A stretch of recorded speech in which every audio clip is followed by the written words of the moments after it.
गीता का पहला अध्याय विषाद योग से प्रारंभ हुआ।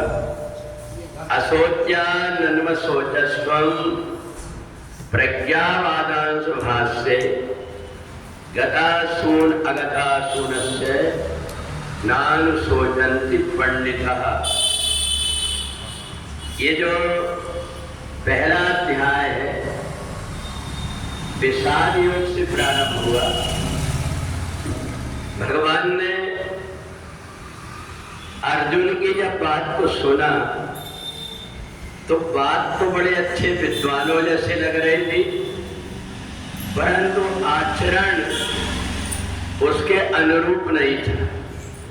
तो भगवान ने कह दिया गतासून अगतासूनश्च नानुशोचन्ति पंडिता।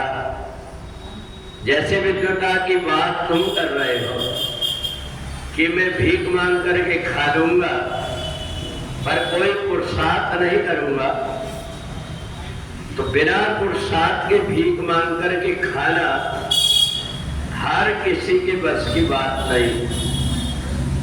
और इसलिए भगवान ने अर्जुन को गीता का ज्ञान दिया कि जीवन में हमसे समझदार व्यक्तियों से सलाह देने का जो रिवाज इसलिए है कि वैसे तो व्यक्ति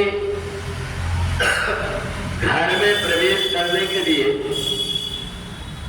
मुख्य दरवाजा से ना जाकर के इधर उधर से चढ़ करके जा सकता है, खिड़की से कूद करके जा सकता है, छत में से चढ़ करके उतर सकता है, परंतु जब कोई व्यक्ति मुख्य द्वार से प्रवेश करता है तो घर वाले उसका सम्मान करते हैं, और यदि वो इधर उधर से प्रवेश करने की कोशिश करता है तो उसको दंड देने की डंडा लेकर के पीछे दौड़ते हैं।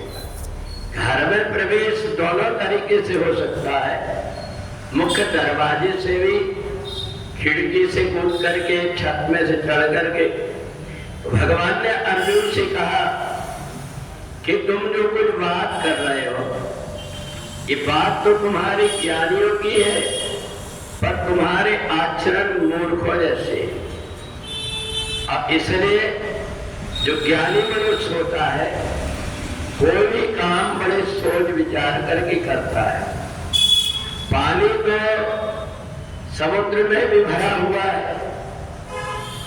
और उसी समुद्र से पानी नदियों में जाता है, परंतु दोनों के पानी में ये अंतर होता है कि नदियों का जो पानी है वो परिष्कृत पानी है, शुद्ध पानी है जो पीने लायक होता है, पर समुद्र का जो पानी होता है सब चीज मिली हुई होती है।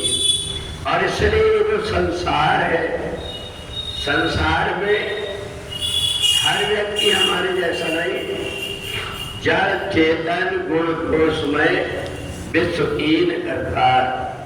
संसार में कुछ ऐसे भी व्यक्ति हैं जो जड़ बुद्धि के हैं, तो जड़ बुद्धि वालों के साथ में अगर कोई विद्वता की बात करेगा तो उसकी समझ में नहीं आता। जो जिस भाषा में समझता है आदमी को उस भाषा में समझाने का ज्ञान होना चाहिए। और इसलिए संसार में हर किसी के साथ में एक सा व्यवहार नहीं होता।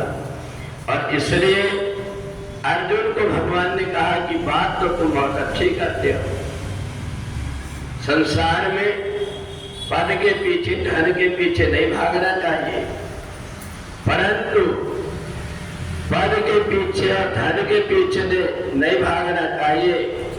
ये तो बात अच्छी है, परंतु जब यही काम कोई व्यक्ति जो उपदेश देने वाला हो सबको यही कहता है ये काम अच्छा नहीं है, तो उसको अपने आचरण में भी करके बताना पड़ेगा। और नहीं तो सबसे कहेंगे कि लोभ मत करो, और खुद लोभ और लालच में व्यक्ति भटकता है तो दूसरे व्यक्ति उसका उपहास उड़ाने लगते हैं। तो इसलिए भगवान ने अर्जुन से कहा, ये द्रौपदी पंचकन्या है। अगर समाज में इस प्रकार से अत्याचार करने वाले, बुरे कर्म करने वाले व्यक्तियों को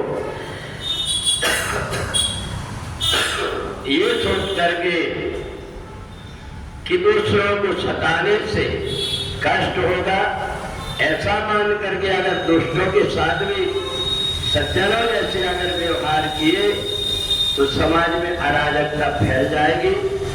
इसलिए सधर्म साध्यम आचरित, जो जैसा है उसके साथ में वैसा ही व्यवहार करना पड़ता है।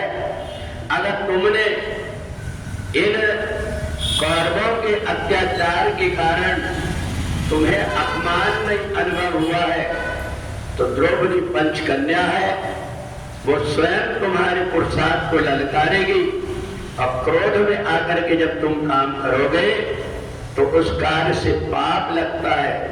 इसलिए जो तुम्हारा कर्तव्य है उस कर्तव्य को तुम्हें करना चाहिए। असोच्यान मत सोचस्त्वम, तुम ये बात मत सोचो जिसके लिए कभी सोच नहीं किया जाता, क्योंकि ये जीव की न कोई हत्या कर पाता है, न जायते मृत्येव कदाचित।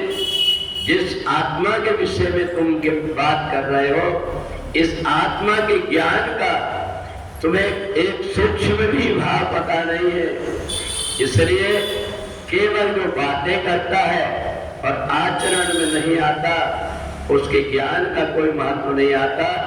इसलिए तुम ये सब अज्ञान छोड़ करके और ज्ञान की दृष्टि अंदर खोल करके फिर अपने नियत कर्म को करोगे। तो इसलिए मैं तुम्हें कर्म का सिद्धांत बताता हूँ कि संसार में किसके साथ कैसा व्यवहार करना चाहिए। ये नीति और ज्ञान जब व्यक्ति को पता हो जाता है तभी संसार चल पाता है। बोले वृंदावन बिहारी लाल की।